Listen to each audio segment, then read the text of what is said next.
Hello, everybody. Sorry, I had a duplicate countdown going on there. So, rookie mistakes today, but I'm excited to get on here and I have a special guest on today. Was really cool to be able to connect up with him and have him on the live stream. So, I'm not going to waste any time. I'm going to go ahead and get him on out here so I can spend as much time as possible with him. But go ahead and welcome him in. We got Austin. How are we doing today? Good, how are you? Good. I appreciate you hopping on here. Really looking forward to digging in and talk to you. I know a mutual friend, Larry, the horror cat dad, connected us up, and I know that you've had a chance to meet up with him. And then also a good friend of mine, you were on KB Loves Movies Yeah, channel as well. So I guess first, welcome and thank you for coming on the live stream. And yeah, for sure. Thanks for having me. yeah.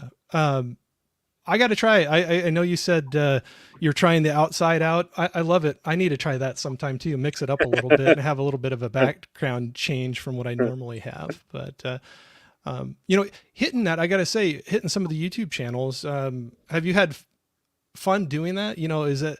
I know things have probably changed so much over the years of being able to just hop on and connect up with people online like this. Have you found it a good way to help promote your projects? Yeah, I think it's great. I think Yeah, it's great, getting to do these. yeah, It's a lot of fun. yeah. Well, and I know it's I have a lot of fun with it too. Just being I love movies and music, and it's kind of cool to be able to reach out and connect up with other people with similar interests, and also people in the industry now, like yourself. So um, I know before I start digging into some questions that I have for you and kind of going through some of your projects that you have going on, I see a few people jumping in the chat. I just want to say hi to them real quick, just to do a little shout out, and then we'll keep on rolling here. But we got Sure. Adrian James in here saying, "Hey there, Corey. Thanks for jumping in." We got Mama Blu-ray. Hey, Bonnie. Nice to see you. Russell, how we doing, Corey? I'm doing great. Hanging out with Austin today. So, and I'm done with work. So, hey, it's going well. uh, saying there to hi to Mama Blu-ray. We got movie Hunter in here saying evening everyone. Saying hi to each other. So very good. Love seeing Yeah, everybody. Larry is a cool guy. Yes, he is. Yep, very much so. So I'm going to put a pin in that and just wanted to make sure I ran through and said hi to everybody. But so anyway, going on to your projects, to jump into that first off the bat, I did get to watch your I believe your first full feature film, Sweet Killing Machines. Had a fun time going through that, and I didn't know that that is correct, right? That was your first full length feature. yeah, Yeah, yeah. It's my first. the first one. It's my first one. Sorry. Yeah, no problem. So leading up to that, I know that you have on your credentials? I mean, man, you're all over the place. I mean, not in a bad way, but like you got your very talented person here. Obviously, if you're, I'm just looking down through your information. Music producer, vocalist, director, and actor. Um, that I guess all comes into play when you're doing an independent film like this. Where you're kind of pulling up your bootstraps and making things work where you can. So making your first feature like that, and being as the range of knowledge that you have going into that, did that help with I guess first help with creating it, and then how did you work with having your dream come out onto a movie and working with a budget? You have, I'm sure, some constraints. There's always some things in your head that you probably want to be able to do, but then just being creative and working through that. And I don't know if you could kind of share some of your thoughts on that, and how you went through that with your film. Well, the first one was definitely, like a test run. Yeah. Um, I didn't want to just like throw everything, and like make sure I could do it, fully well and everything, or pretty well. And there's all kinds of bugs with every production, right? And Right. feature film gets to have a lot more than shorts and music videos and stuff like that. But being able to, I think, write it myself really helps. It, it really helps be able to like navigate a low budget because I've done enough projects to know that every little thing costs money, and you need to be able to utilize the things you have and find locations for free and all there as Right. much as you can for free, right? So um, just kind of thinking about the idea, being able to think about it and go like, okay, where do I want to spend this tiny amount of money, and where can I, pull freebie things from and put that all together. So it really helps to be able to sit and go like, all right, I can orchestrate this in a way that I can shoot it and make sure that all these other little things are, I guess, just orchestrated well. Like Right. that was a fairly small project, right? There's only 5 actors in the whole film, so um, well, 6 if you count like a real quick somebody, whatever. But Sure.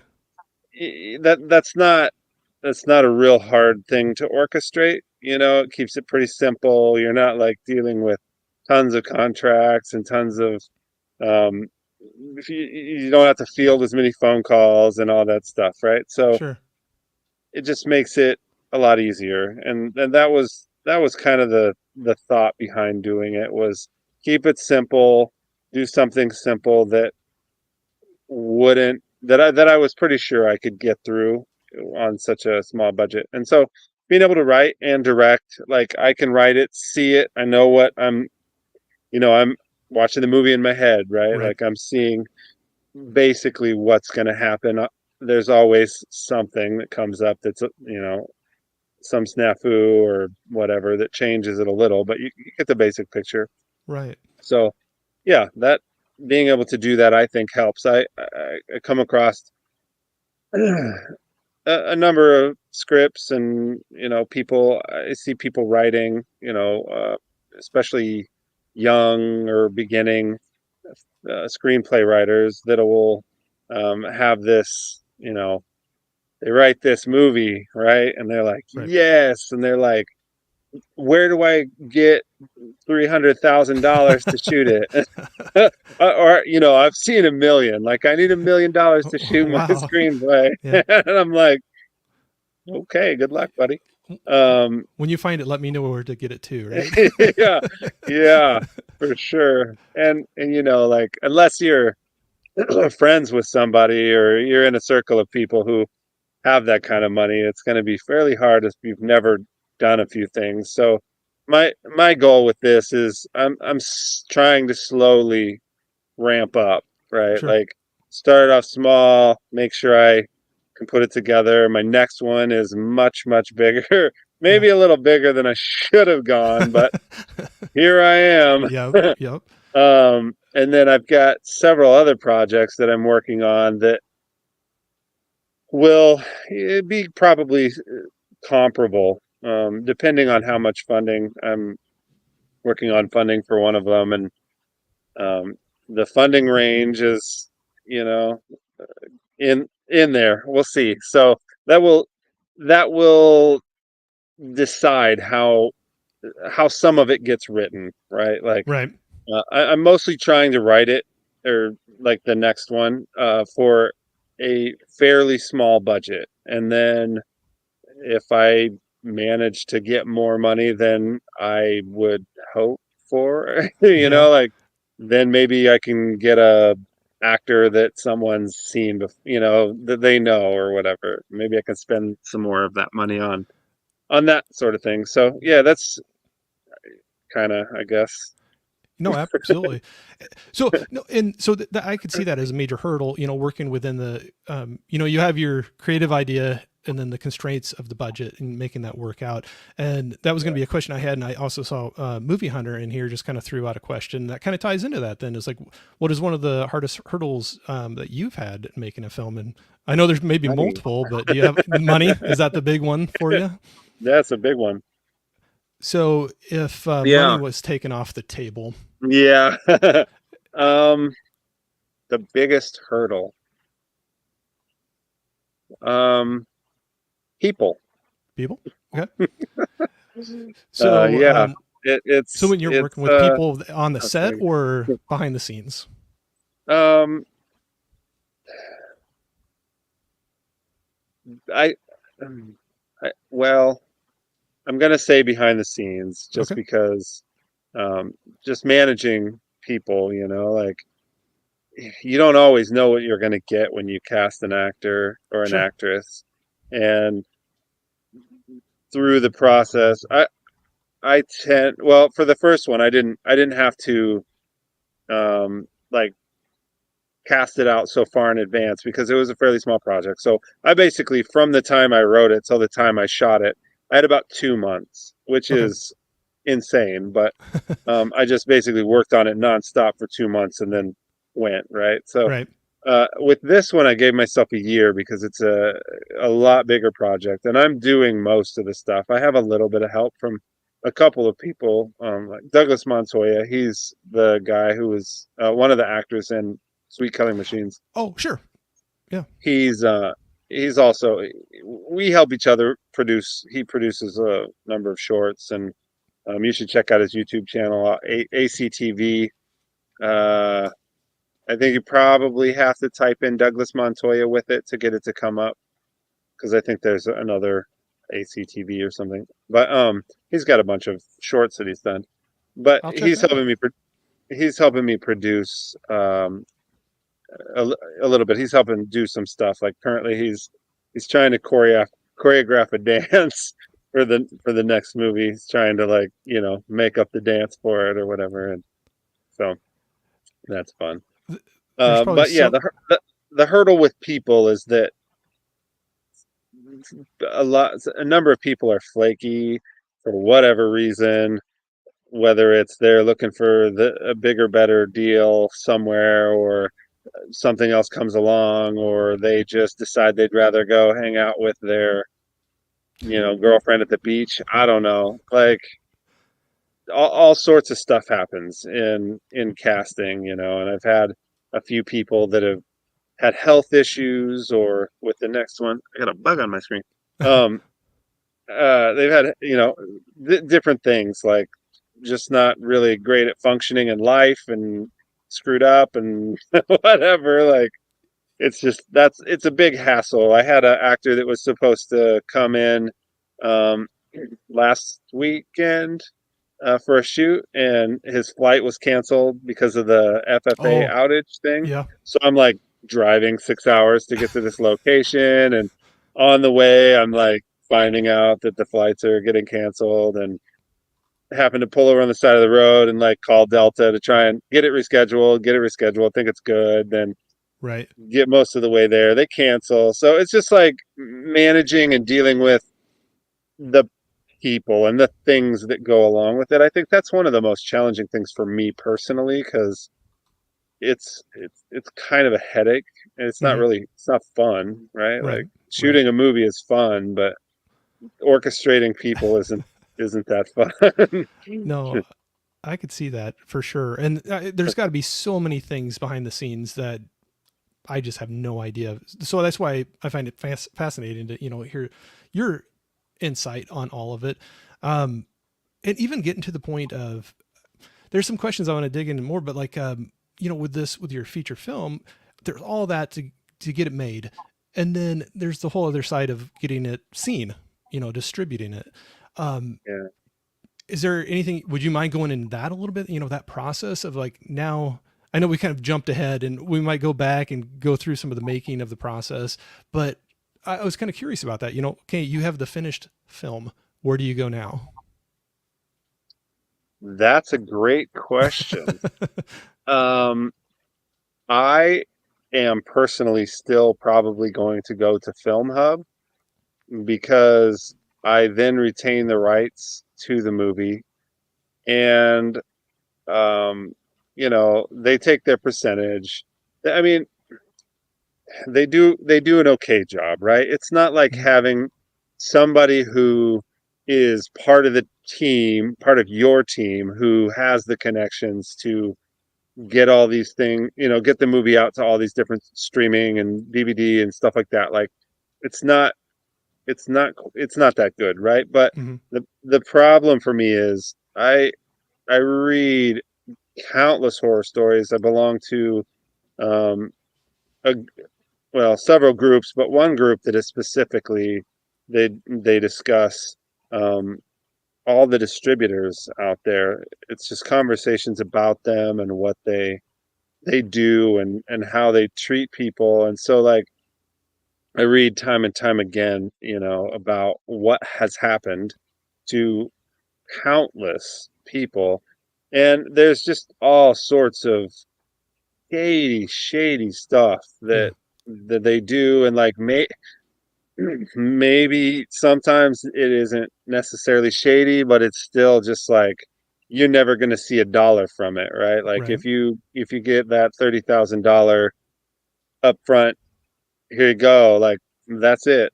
Forget seeing another dime because they're going to figure out a way to basically cook the books to make it, Bring it to I mean, zero to you. I can sit here and tell you a bunch of horror stories if you want to hear, but yeah, basically, like I don't think I want to go through a distributor, like Buffalo Eight or Veritas or something like that. They're the likelihood of seeing any money there, I think, is not likely. Hmm.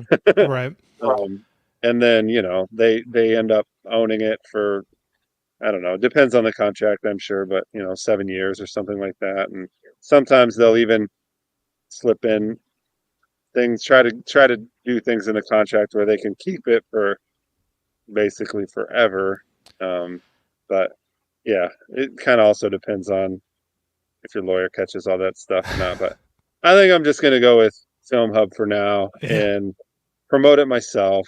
And yeah, I could imagine that's a hard thing to, if you write, create, direct, go through all this work to make that, I think it would be a hard, or at least in my mind, a hard feeling to like give over the rights to that. So I can understand where you're want to keep some yeah, ownership of that, but yeah. I mean, I wouldn't necessarily be against doing it right.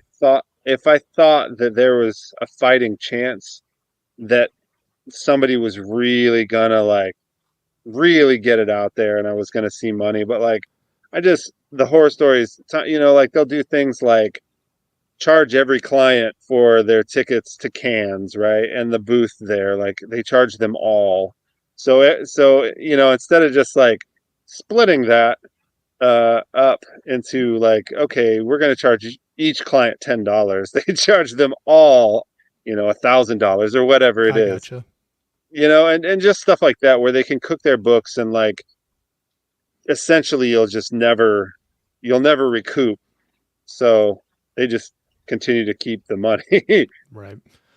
No, I was just curious on how that all worked. So I know like with your film Sweet Killing Machines, it's on, people, everybody in the chat. And I was also going to say, I appreciate everybody jumping in. There's been a good group in there. So, I apologize. I'm probably not going to run through the chat as much because I have Austin for a short amount of time and I want to make sure I utilize that to best I can. So, thank you all for jumping in and listening, but, anybody can go out and rent this movie now out on, it's out on Amazon Prime. That your movie is there. I was just always just curious, like how you get it to that point. But if you had is that the best way that for people to watch your film, or do you have a preferred method that would help you as a creator Yeah, out more? I think Amazon is probably the best for me at this point. Hmm. I mean, it's kind of the most expensive way to watch it, but I get at least like 60 cents or something out of that, whereas every other way I probably get 30 or 20 or something if you watch it. I don't know exactly what it is, Gotcha. um but yeah, the other ways are free, so if you're broke, then do Yeah. that. Well, and it's always nice to be able to help creators out. Wherever you can. So I definitely say, if you have a a buck or a couple bucks to rent it, yeah, definitely. People in the chat, go check out the film and support indie movies, independent movies. Um, so when we were talking about people that you're working with the movies, and sometimes not knowing the actors, actresses that you're getting in, but it sounded like you had worked with Douglas um, prior to that film. Yeah, yeah. Was that the way with the rest of the cast, or were they all new to you, or pretty new to you? They were all new to me. Okay, Doug and I are friends, and we've worked on a number of projects.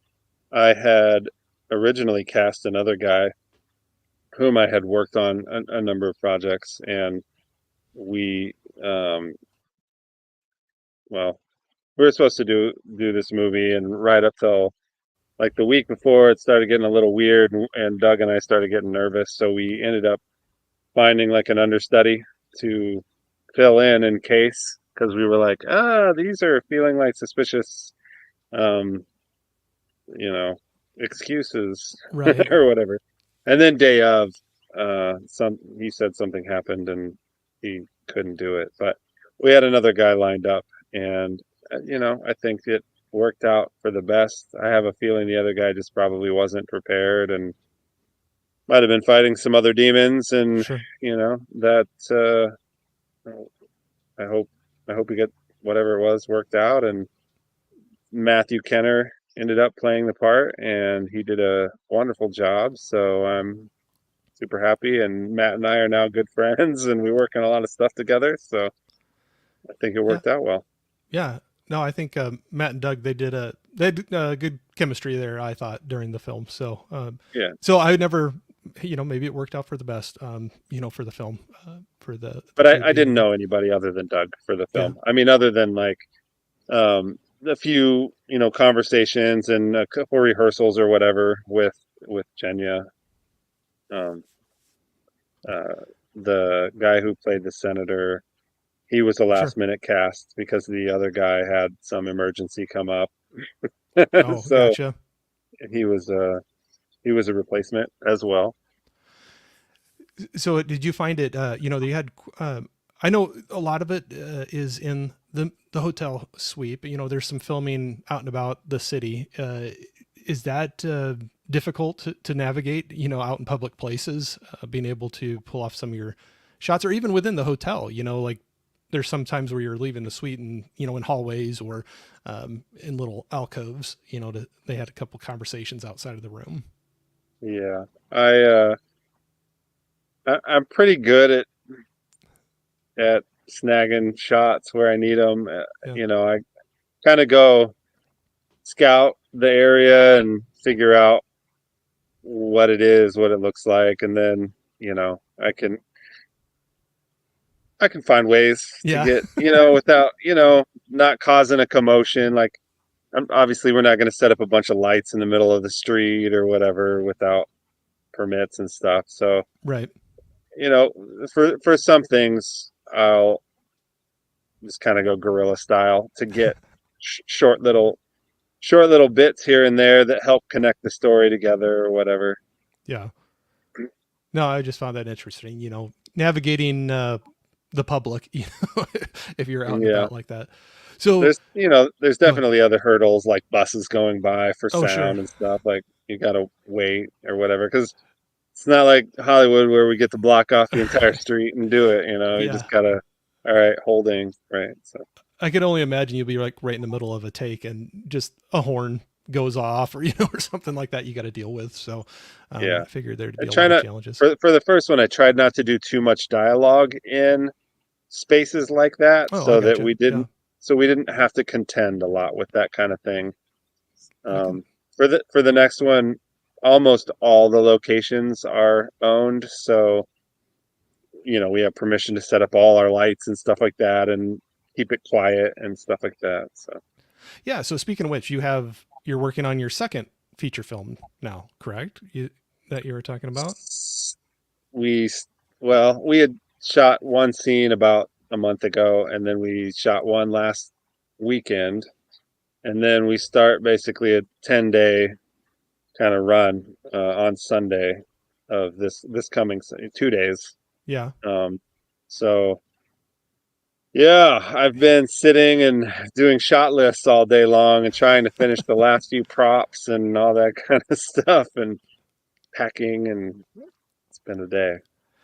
Well, Been I'm glad to take a little break and sit and chat with me for a little bit. I appreciate it. I yeah. can only imagine you got a lot on your plate with that. But I guess one question I got to ask, like going between the two of them, then finishing your first feature, now going into your second, do you have a something that you really learned from the first one? They're like, yeah, if I'm going to do a second one, I'm going to do it different, or do it this way, or try this that you're bringing into this new film that you're doing.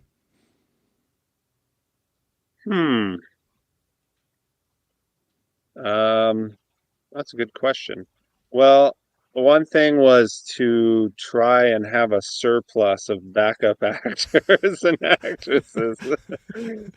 So I had about, oh, I don't know, somewhere over 600 people um, apply or whatever to to audition for the film. So I've been able to, as things have changed, like go and find look for someone else in that pile of people.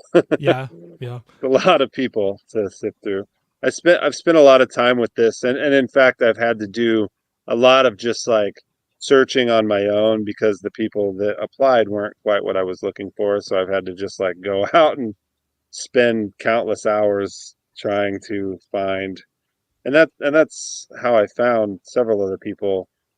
Charlie Charlie Mack, um, you know, he's kind of a specific. He's a very large black man, and there are some, but in the acting world, like not too many. right. um, so just a few things like that with Oh, having to look for them. yeah. Yes. No, I definitely see that. So, what's the best way for people to keep track of now that you're filming? Keep track of when the film comes out and how to be able to see it. I mean, is it on your social media? What's the best way to keep track of you and people can see when this film comes out? Um, well, you could add me on Instagram, I guess, at Austin Galante, and there is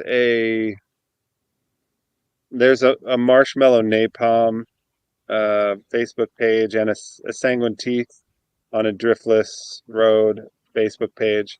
I haven't really done anything too much with the Sanguine Teeth one yet. I've just been so busy trying to get the film ready, but you could do that, or I would say those are like Facebook and Instagram are a couple places where I generally post things that are happening or festivals that the film's playing at or whatever, that kind of stuff. Oh, sure. Um, there's also the website marshmallownapalm.com is the production company. I don't update it like super often, so it's obviously not as updated as if you Sure. daily posts, right? Like different thing. But yeah, those are a couple places. YouTube channel usually has, I mean, it's not like updates with little things, but I do add shorts and projects and stuff like that to it regularly. So Good.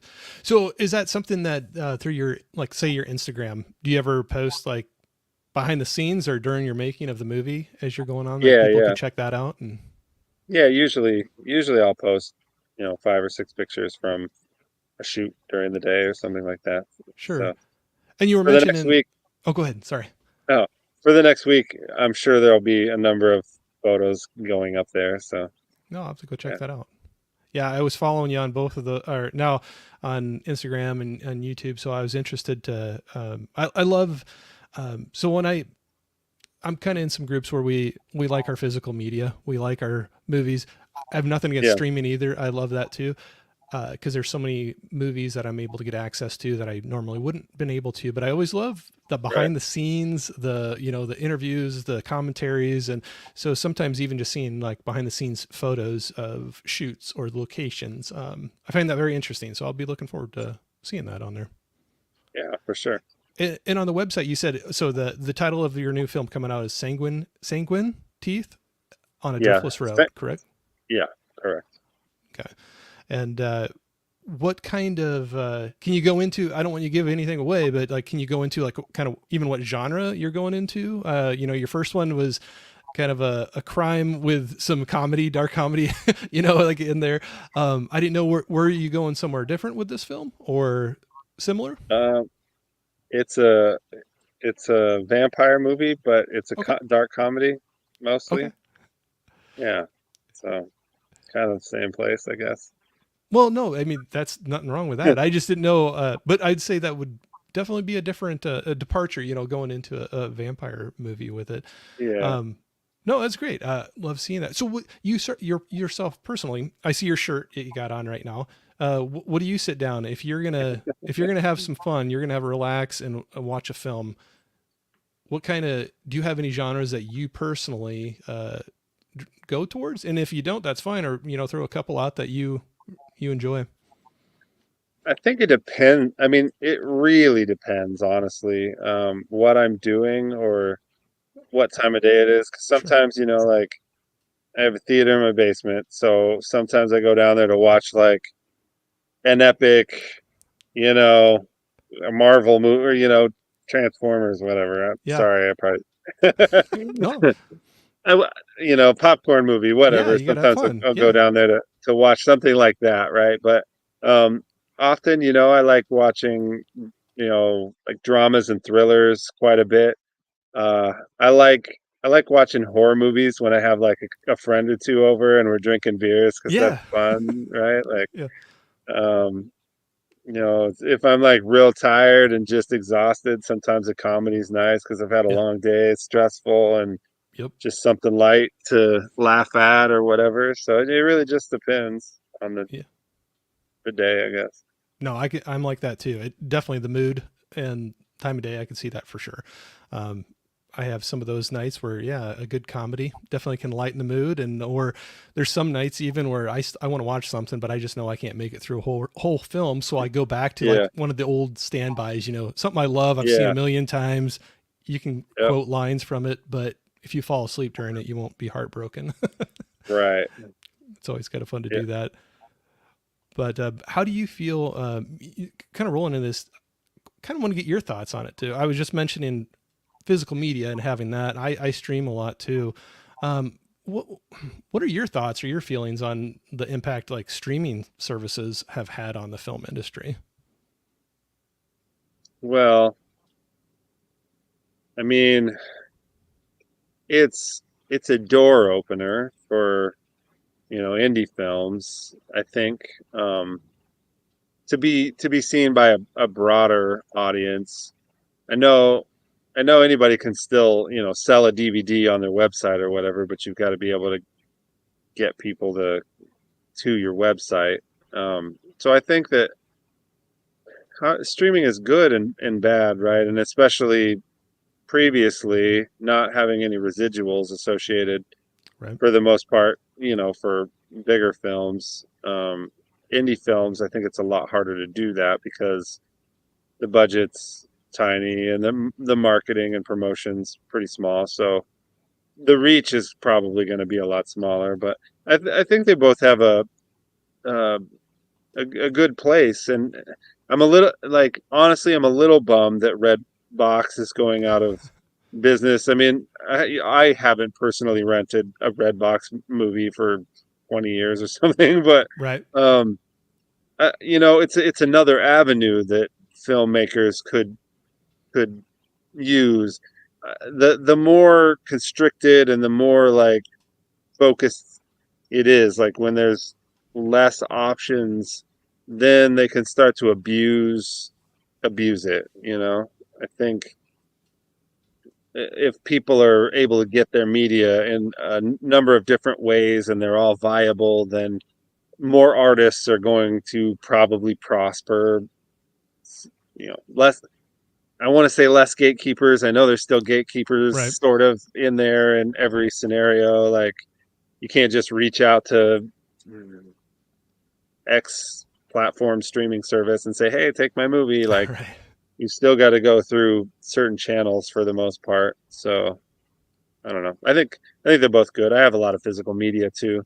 I think it's nice to be able to just play a movie and not worry about it's, but something doesn't buffer or Right. what it doesn't, or it's not even there. Like Right. there was a minute. I think KB actually he gave me the codes for his Godfather's movies because I'd been trying to download them or whatever, and he's like, "Oh, I got the codes for my DVD. Here, you want them?" So that So was nice. I was gonna. I know I warned everybody I wasn't going to be in the chat as much tonight, but I did see KB jump in here, and thank you KB for jumping in. But he was They were asking awesome. did you dig into the Godfather movies? I did. I watched them. That's Yeah. awesome.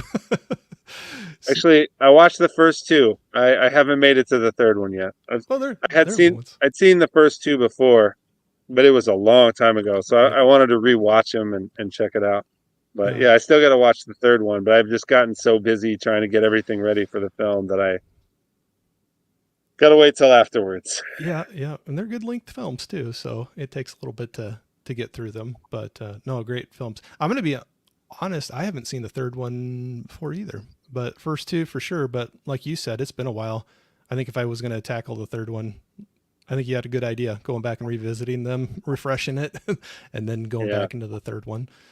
I don't think I ever saw the third one. I don't Yeah, recall I seeing it. didn't. So I don't think I have. So that will go on my list of people tease me about like I can't believe you haven't seen that film.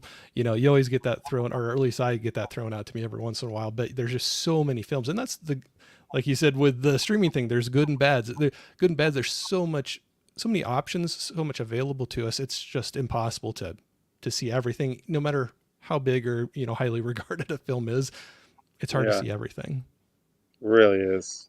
And Yep. then you forget about stuff all the time. Oh, Like I you're like, know. oh, I want to see that, and then like somebody brings it up a year Yep. later, and you're like, oh, I forgot about that movie. Yeah, I forgot about that. Yep. Have you? So we're talking about physical media, being at home, watching the films. Do you still like to get out to the theater as well, or do you send? I Fi- do.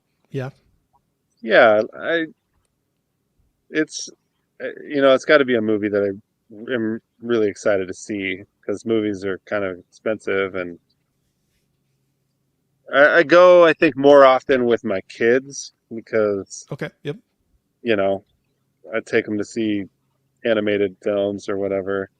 They're starting to get to the point where I took them to see Ghostbusters and the Avatar movie, sure. but when they saw the Avatar movie, they were still a little scared. They're like 8 and 10, so you know they were like, they're hurting them, So I was like, all right, you guys are it was too young, but My daughter still gives me a hard time. I took my son and daughter when they were younger when Kubo and the Two Strings came out oh in yeah, the yeah, theater, and she got scared to death by the sisters, the witches that are floating around okay, through there. So yeah, I always felt bad. It's like one of those that I thought I was safe going into the animated film, and not that it was like that bad, but I could see, looking back at it, and I didn't know exactly what we were getting into when we were watching it. And I love the movie, by the way, and but yeah, it was so funny because when they had a re-release of that in a steelbook, I bought it not too long ago, and I just remember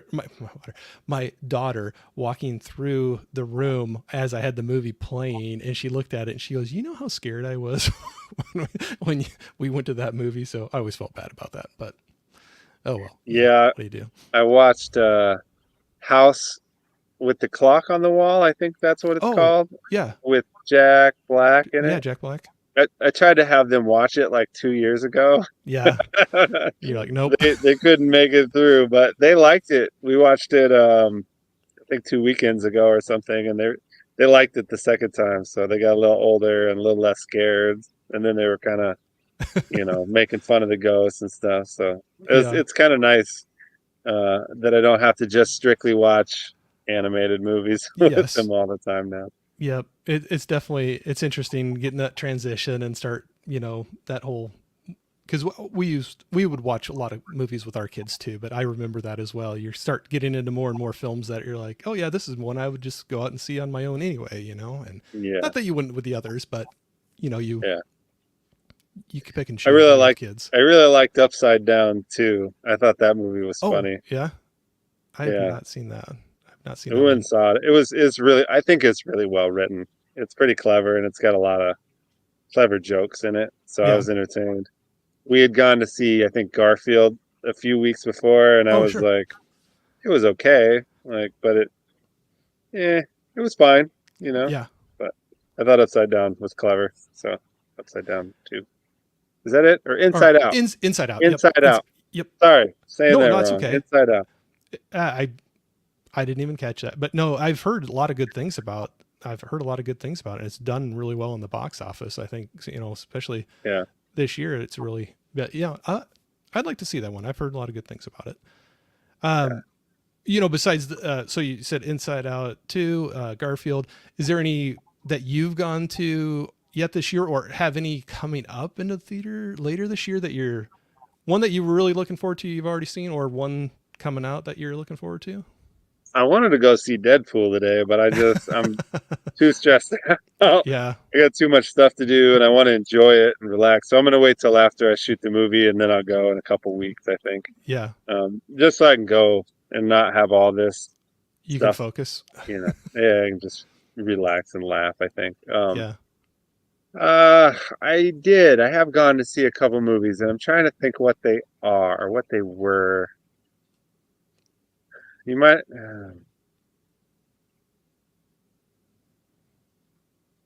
I don't know if I'm going to be able to remember off the top of my head. Oh, that's okay. I I just did go. I did go see that Guy Ritchie film that just came out. I can't think of the name of it though. oh, Um, the one where it's like a world. It takes place in World War II, I think. oh, I'm blanking on that one. Yeah, yeah. It's like it's kind of got a long title, Oh, I oh, think. oh, oh, oh, yeah. Yes, I always mess it up. Ministry of Yeah, Ungentlemanly Warfare. that's right. Yeah, Yeah, I just saw that one a month ago or something. I think whatever, whenever it came, roughly when it came out. It was pretty good. Yeah, I don't know. You caught me off guard on that no, one. that's I'd have okay. to. No, that's okay. That's it.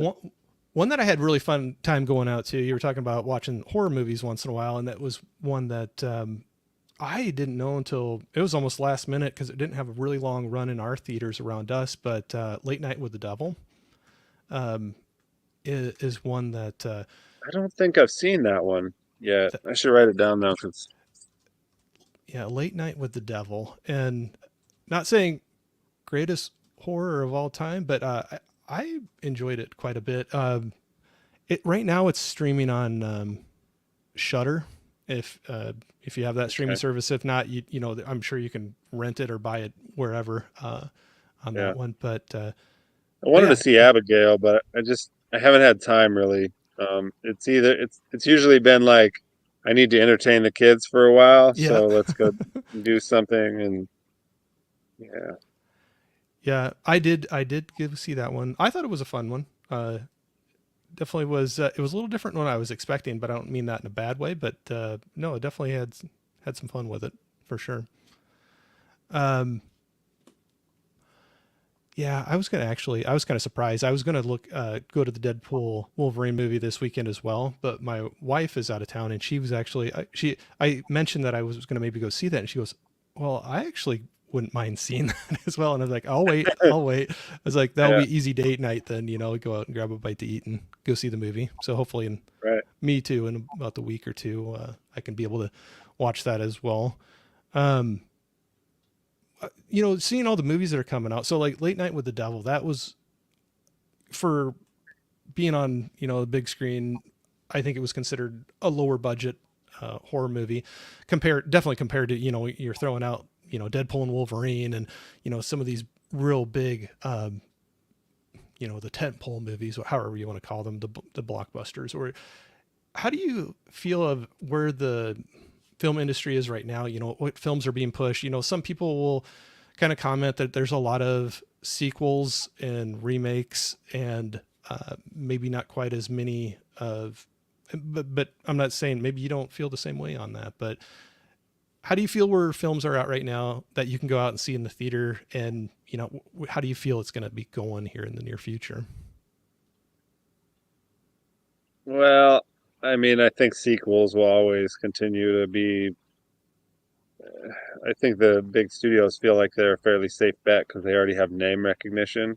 Mm-hmm. So, even even when they say like it only made, $100 million in the theater or whatever, right? And their budget was 150 or 200, like that that's not the end of it, right? Like they're gonna sell a shitload of DVDs and streaming and all that. Like they're gonna make their money back. And I think that they look at it like people already know this, and the parents probably, if like they do it on a 10-year cycle or something like that, like the parents are going to take their kids to go see it. So I don't know, it's just kind of a shoe in Yeah. from their perspective. I don't always love it.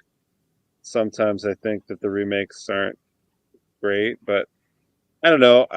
I personally try to go into movies looking at it like this is someone else's vision or their probably possibly hope or attempt at making something different, maybe, or like putting a twist on it.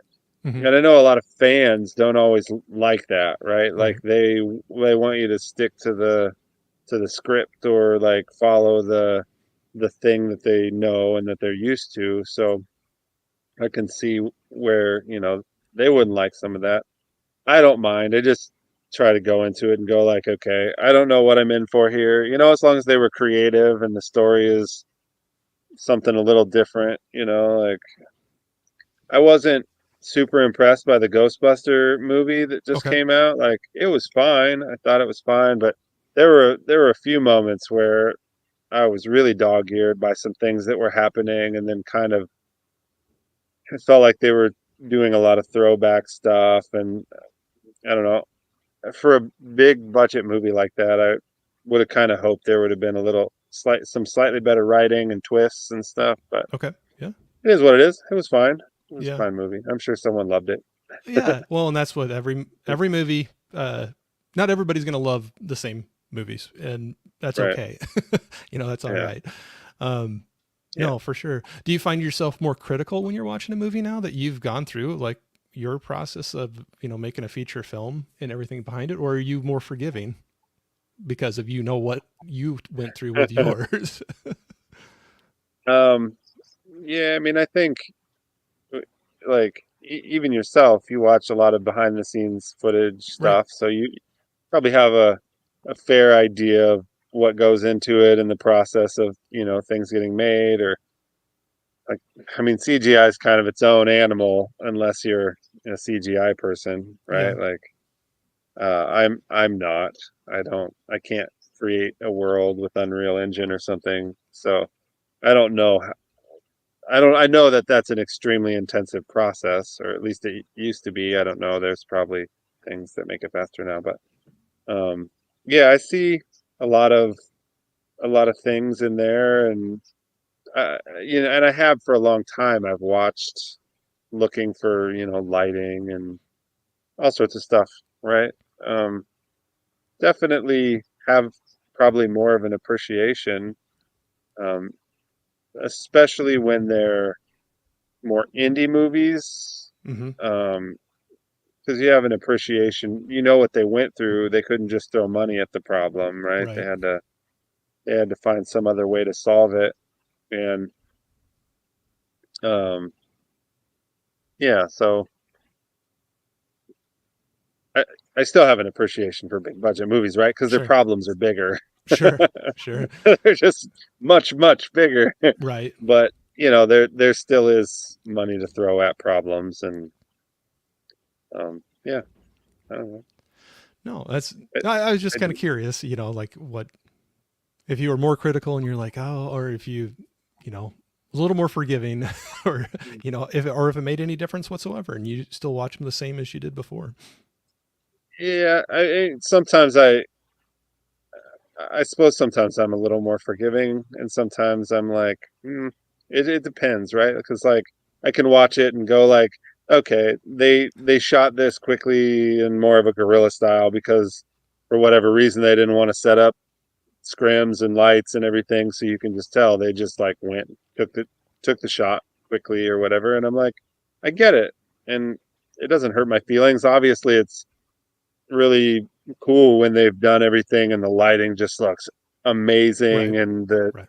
edge shadows and everything are just You can tell. golden, right? Like obviously, probably everyone likes that. I don't know. Yeah. Maybe some people like the rougher style, but I like it when I can tell that they really went in there and painted a picture with someone's face. So Sure. with lights. Sorry. Right. Yeah. No, I get it. I get it. No, I definitely can see what you're saying with that.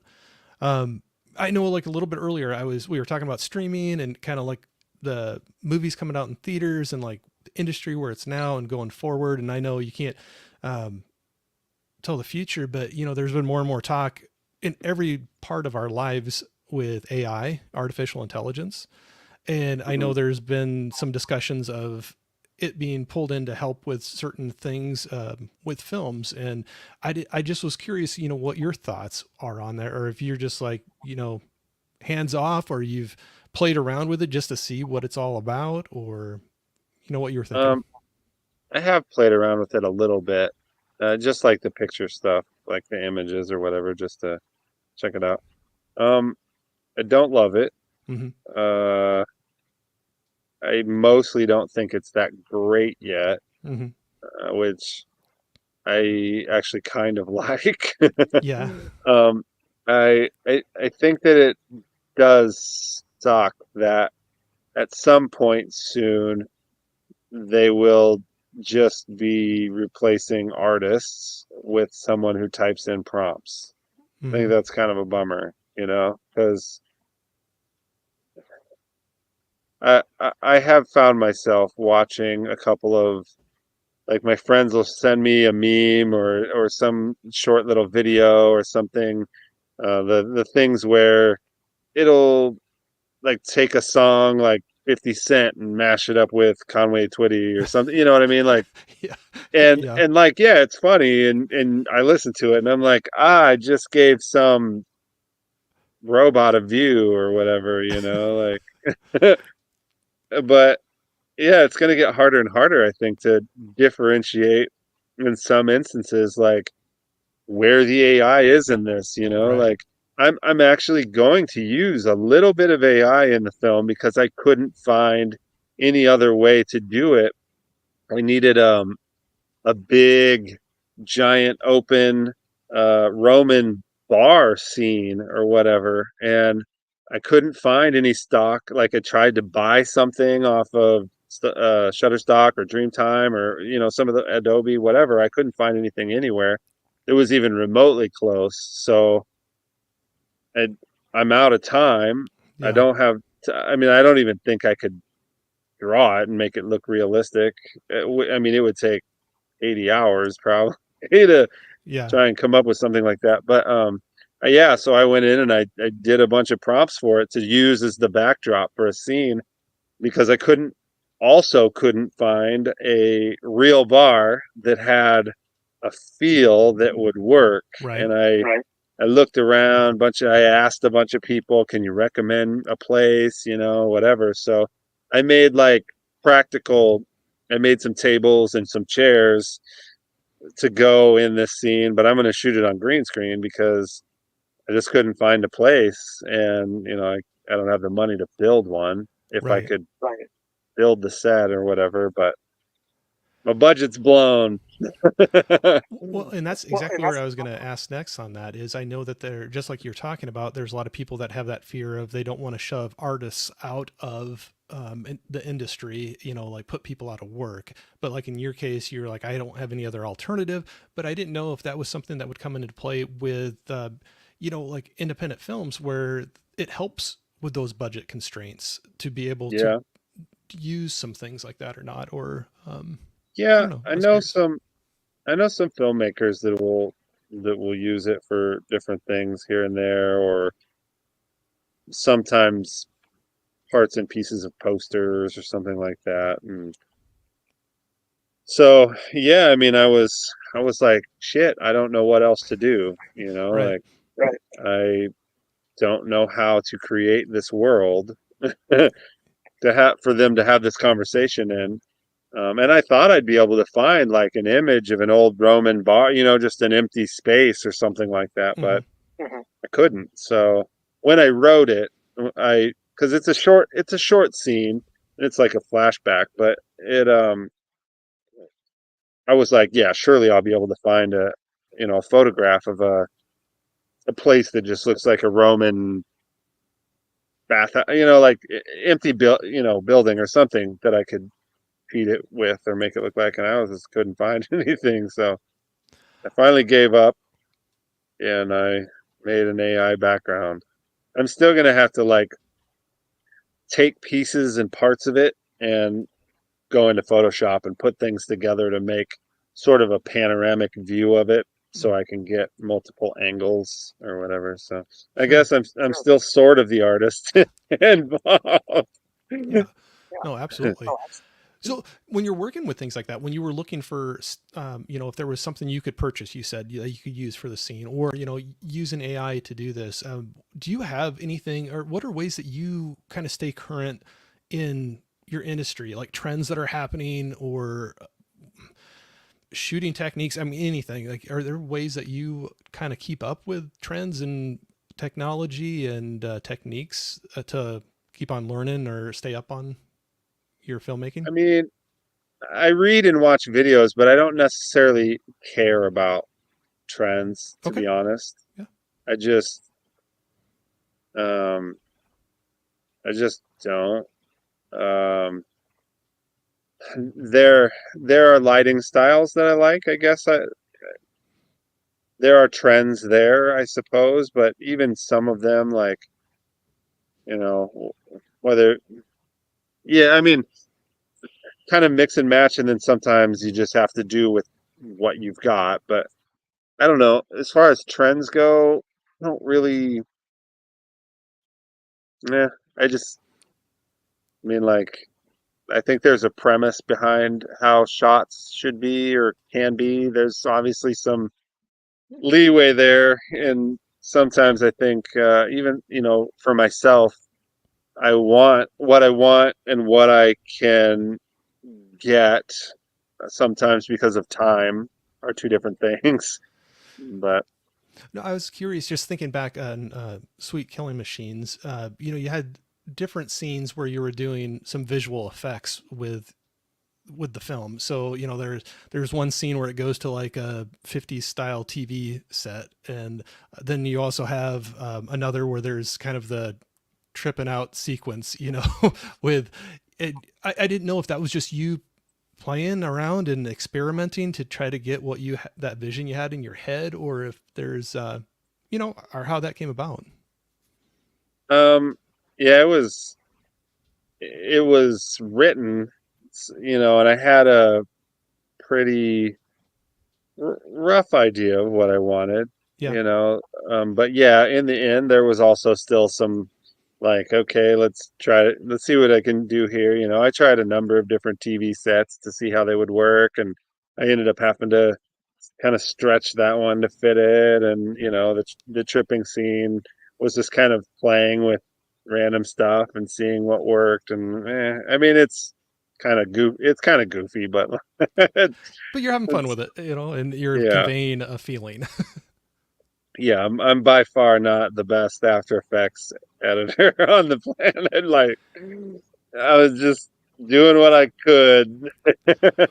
Well, and I think it's with anything you do, it's any craft. There's a learning process, and there's like um, a maturing of your skills. That Yeah, the more you do it, the stronger you are at it. I think on that, but um, so excuse me. I know we're coming up on our hour here, but I want to throw I want because I want to be respectful of your time, but I wanted to throw out just one last question if I could on this. sure. Uh, Not to like put you on the spot with this too much, but like, would you have any advice for anybody that's looking to aspiring to be an actor or a director, going in the film? Is there any advice that you would give to like a younger person, well, younger or older, somebody that's thinking about getting into it? Any words of wisdoms that you would pass their way? I think it's usually run, but If they um, don't listen to that piece of advice, what would be the next one? uh, yeah. Well, it's an expensive hobby. It, I've wanted to do stuff like this for a long time and didn't have the money, and I did a lot of really fairly low budget things. I would probably say, get some of your own equipment if even if you do want to become an actor, so that you can make stuff with your friends and practice, like that's half the battle, or sort of, I guess, is like watching yourself again, or in things and being like, could have done that better, So you're learning there, and you're getting experience, you're practicing, you're seeing, Also, I think a lot of times, they recommend to get on bigger sets, do extra work. Yeah. And that's probably one of the number one things they say, so that you can see how the sets work and pay attention and don't be obnoxious and don't just talk the whole time, Yeah. because you can learn a lot there. And uh, they, they say acting classes is a good thing. Most of the time, they say don't waste your money on film school. Okay. But that's I know people who have. I did not go to film school. I just kind of have been. I was in a band, and so we started making music videos, and people would make music videos for us, and so I got experience that way of seeing how things were done, and then also extra work, and then getting cast and stuff here and there. Yeah. Um, but I do know people who did go to film school, and they still kind of mostly go like, I didn't learn that much, and the stuff was outdated, but they did make connections and friends there, Gotcha. Yeah. that some they still work with, or some that are doing things, bigger things now. So I think that networking is probably helpful, but it's an expensive way to do it. So mostly I think probably just try and get yourself on as many sets as possible, even if it's just shorts or you know, little parts in films, so that you meet people. Yeah. That's yeah, meet people and practice. Oh, very good. But Austin, again, I appreciate you taking the time, hanging out today. Had a blast.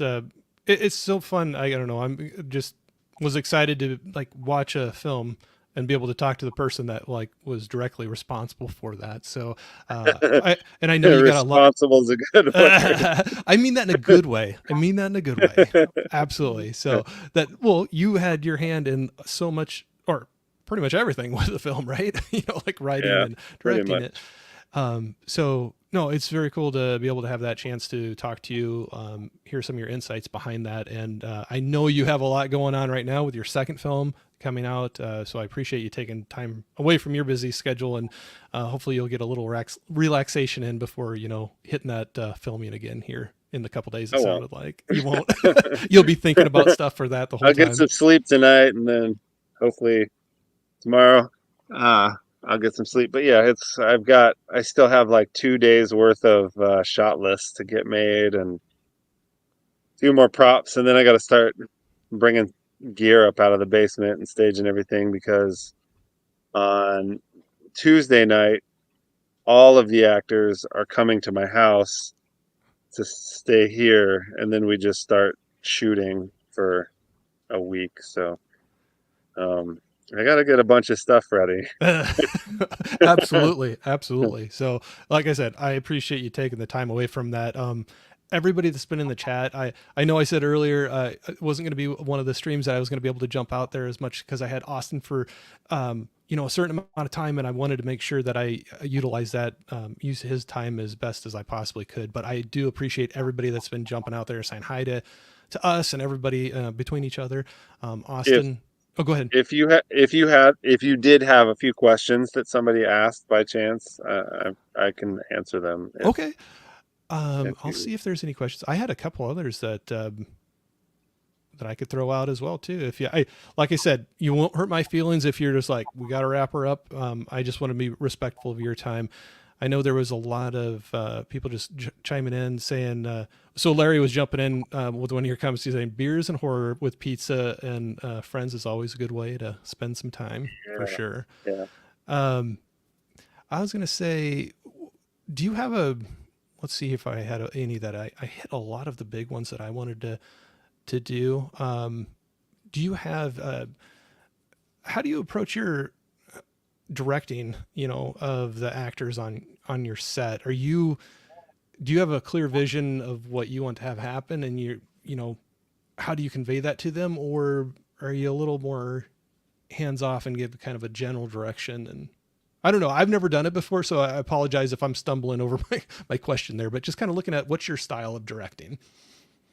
Um, Generally, I think my style is to let them do it and see what they do, and then if if I feel like it's in the right ballpark, I'll just let it be. If it's not, then yeah, I have to kind of figure out how to address what it is they're doing and suggest something there. The one, you know, they say not to like have that conversation in front of people, and I would like to say that I try not to, but in some circumstances on a super low budget project, when time is just like, we're barely going to get this thing done, sometimes you just kind of have to try to gently, discuss it, kind of maybe step to the side a little bit, but give that direction there, with other people around, which is kind of a bummer. It's not like, you can pause everybody and again, like I know on bigger budget movies, like you're paying a whole lot of people to stand around here, so there's still a lot Right. of budget constraints and so forth. But sometimes it's like this guy's leaving in 30 minutes. Right. We don't have it. I mean, like it doesn't get shot if we don't do it right now. You know what I mean? So, um, yeah, I mean, I try to see what they've got, and then if I have any ideas or to make it kind of match, then I'll give them. But I do have vision, and I try to do some read throughs with them, like Zoom read, Mm-hmm. and you know, for this particular movie, I'm not having read throughs with everyone. I think there are a number of actors who are very, very capable, very well. They they do this enough. Like they're Right. actors. They know what they're doing. I'm not concerned with them showing up and not knowing their lines and stuff like that. Mm-hmm. Um, and the parts are not super big parts, so I think that I can work through that in the moment if there's something that I'm not seeing. But for uh, this next movie, we've had a few read throughs and have another one on Sunday, actually, kind of a last one before we do this. But then I can see kind of what people are doing and if they're, you know, in the ballpark or whatever. Yeah. And that helps, I think. Very good. Do you encourage them to be creative and experiment with the role and what you're giving them, or do you? I know you said you kind of see what they have, but I didn't know if you went into it at all. Like, this is what I'm thinking. This is you know your lines here. Let's see what you got and be creative with it, or don't go too U- far off the rails. Usually,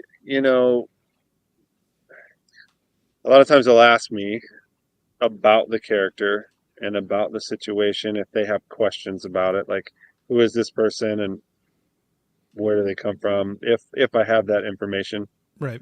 Sometimes if it's a bigger character, there's usually uh, some character development there, right? If it's just like a bartender in a scene, like Yeah.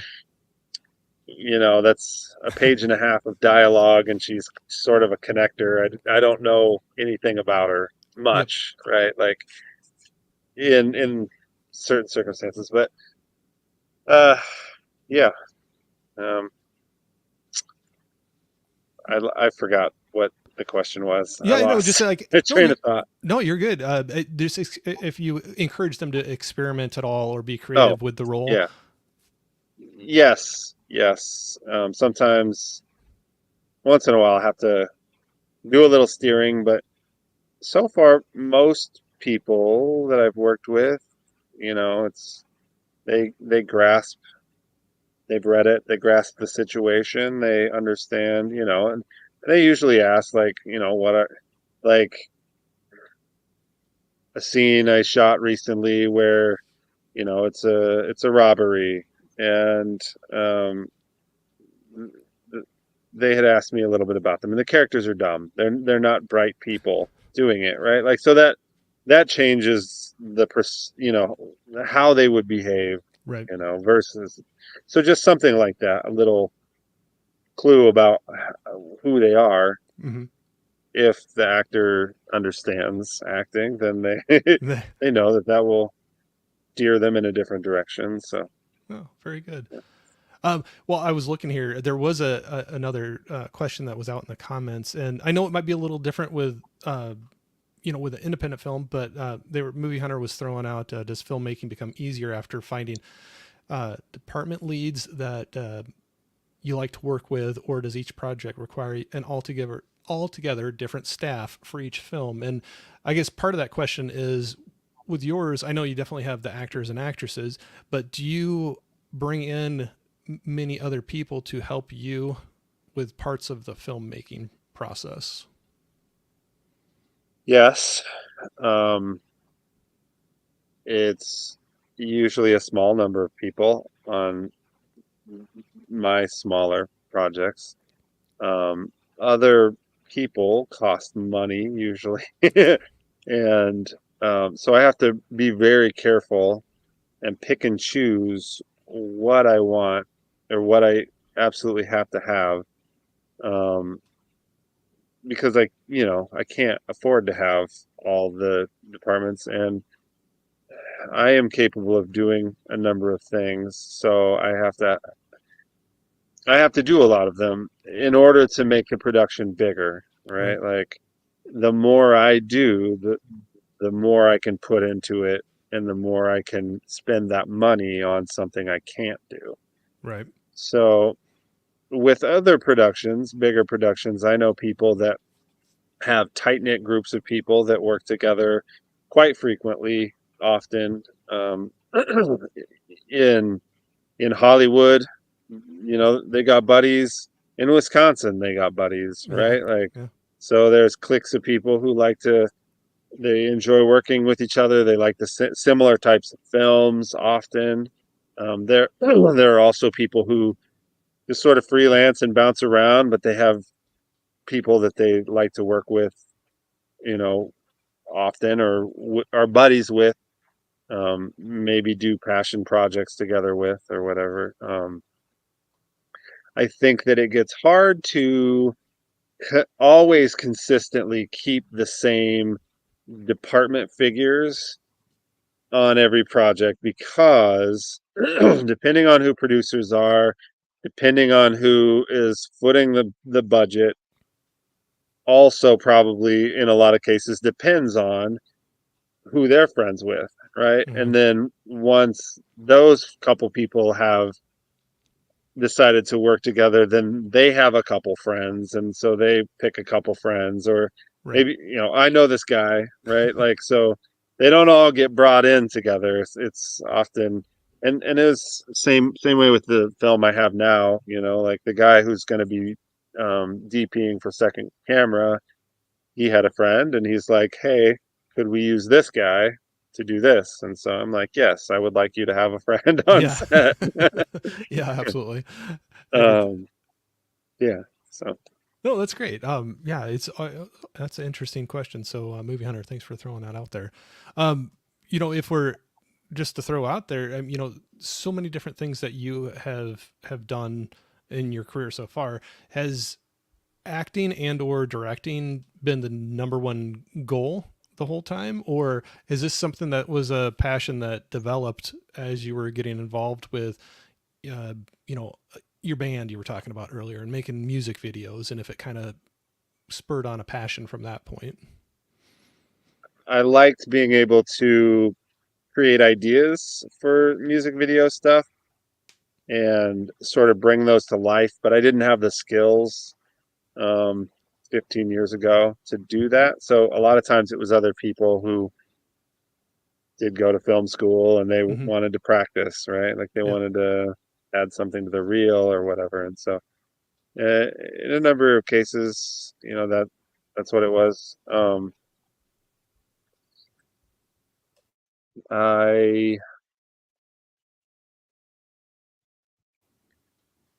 think acting was first. Um, I wanted to be an actor for a very long time, but ended up doing a lot of projects for myself for stuff that I wanted to do. And so just kind of started slowly figuring out how to do the little things and putting things together. And some of it was by myself. I would just shoot things by myself, right? Mm-hmm. So I could play with it and not embarrass myself in front of a bunch of other people and see how this would work and so forth. And like one time I took a backpack full of equipment and I just flew to Las Vegas with it. And I essentially just shot a music video on the way Okay. and while I was there and just kind of played with it. It's not the best thing ever or what it was an experiment, but Yeah. it was a learning lesson. So acting was definitely first. Directing has sort of, I don't want to use the word necessity, but because I want to see my ideas come to life, and I think that that is probably easier than finding someone else to give me, $100,000 to do it. That's just where I'm at. Is like I know how to do it, and I want to do it. Right. So here I go. Yeah. Um, Hopefully with the next film there will be some money given to me and that will help um get there even more and you know maybe it'll keep Keep on building. climbing. Yeah, absolutely. Yeah, I think that's anything we do in life. I think that's what you aim for, right? Like, uh, have an experience that you can build from, get better at what you're doing, and then just keep on going up that. But so, I mean, that's Yeah. quite a transition then. Like, you know, like you said, like starting to practice, going through music videos, and then going to a full feature length film. Do you? What part of the process do you find more difficult? Like so I've never done a screenplay before, with all the dialogue and, especially with like, like Sweet Killing Machines, it has a lot of dialogue, and so you got to have a lot of writing, putting that together. There's that piece of the process, and maybe I'm separating it too much, but there's like that piece of the process, and then there's the okay, visualizing what's the scene going to be, where are we going to be at, what are they doing, how are they interacting. You can have words on a page, but so what part of that do you or do both of them, they're about equal for you? And I don't know if my question makes sense, but like the dialogue, the writing of that screenplay to, okay, we have this now, let's bring it to life on this film. um are you I think I'm a little confused but I I maybe I see what you're saying. I tend to like sort of big picture first Okay, of yeah. like I have this idea of this kind of big picture scenario and then I sort of go like all right, what are the things they could do? And then I give them little stories or little scenarios to do, right? And then once I kind of have that plotted out, then I'll sit and I'll make them have conversations with Yeah. each other. No, that answers it perfectly, and that's where I probably wasn't phrasing it in the best way. But yeah, I mean, because that kind of goes into, I didn't quite ask this, but that I was flipping around the process in my mind on how you were creating it. But no, that explains it perfectly. The big picture, and then start drilling down within that. But no, very good. So I was flipping through here real quick. Like I said, I appreciate you going longer too. This is I enjoy doing it. I'm a bit of a talker, so that's where I want to be. I keep on throwing that out. I want to be respectful of your time, but I think I've ran through the questions in the chat, and then all I got to say is I appreciate you taking extra time even with me Yeah, tonight to talk and share your experiences with all of this. And I'm looking forward to, if anybody's in the chat, in the description of the YouTube video here, I have links to Austin's YouTube and Instagram pages. So definitely go out and check those out. And I'll be looking forward to following those and watching for updates on the new film, and checking that out when the time comes for that. But like I said, I love digging into that behind the scenes stuff. So even if it's a awesome. little snapshot here or there, I'll be looking forward to following along with that journey with you. Awesome. Well, thanks for having me. I Yeah, appreciate it. I appreciate it very much. So everybody in the chat, thank you too for hanging out with us. Austin, again, thank you so much for taking the time, extra time even, to talk with me. And we'll sign off from there. So appreciate everybody hanging out with us, and we'll talk to you all here later. We'll see you. Awesome. Thanks. Bye. Thanks for watching.